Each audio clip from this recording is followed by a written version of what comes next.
I've always secretly wanted to be a machine. I felt like if I was a machine, I'd never let things fall through the cracks. I wouldn't forget things, and I'd do everything I needed to do on time every time. I knew there were people out there that were like this, and I wanted to know, what makes them tick? So a few years ago, I started a newsletter called Super Organizers, where I profiled 50 of the top performers in a variety of fields. I've talked to managers who track everything they do in a day in 15-minute increments. I've talked to investors who keep spreadsheets of every single person they've ever met. I've talked to CEOs who keep their calendars basically empty and rarely ever do meetings, like ever. I've also experimented with a lot of hacks myself to try to get me closer to my ideal. I've taped my mouth shut while I'm sleeping and stared at a sun lamp to increase my energy levels. I've visualized my compassionate self and tried all sorts of supplements to hack my body chemistry. Sometimes the things I try work, and sometimes they don't. Sometimes they're just kind of ridiculous. But I want to share with you the best trick I've learned in all of my exploring. The ideal of being a machine is actually a trap.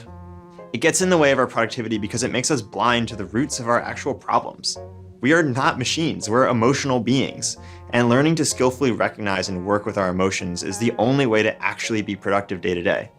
Guilt, shame, fear, so often they're at the base of what's going on for us in ways that we barely understand. What's underneath our productivity problems isn't just the need for a new tool or system, but something going on in our emotional lives. And being aware of and observing how our emotions can affect us can open up a lot of flexibility and freedom to make progress when we'd otherwise be stuck.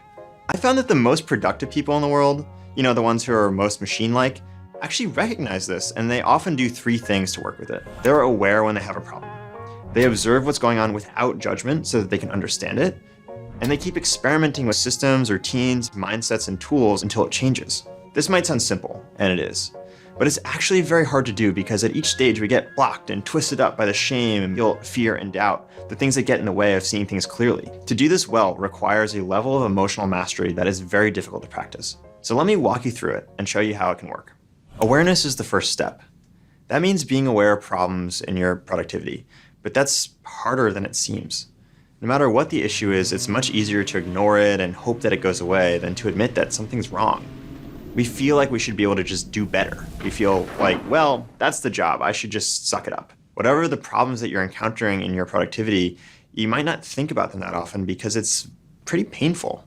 But there's magic in becoming aware of the problems that we're ordinarily not aware of. The most productive people have regular practices that they use to maintain that awareness. Sometimes it's journaling, sometimes it's mindfulness, sometimes it's just a walk, sometimes it's therapy. But everyone has something. Here's an example from my own life. I have a ton of trouble staying on top of my inbox. I'm the CEO of a startup, and so this is really hard for me to admit at first. It seemed like an indictment of me and my ability to be successful if my inbox was a mess. But last year, after a lot of reflection, I realized that I had to face the fact that the backlog was causing problems throughout my company.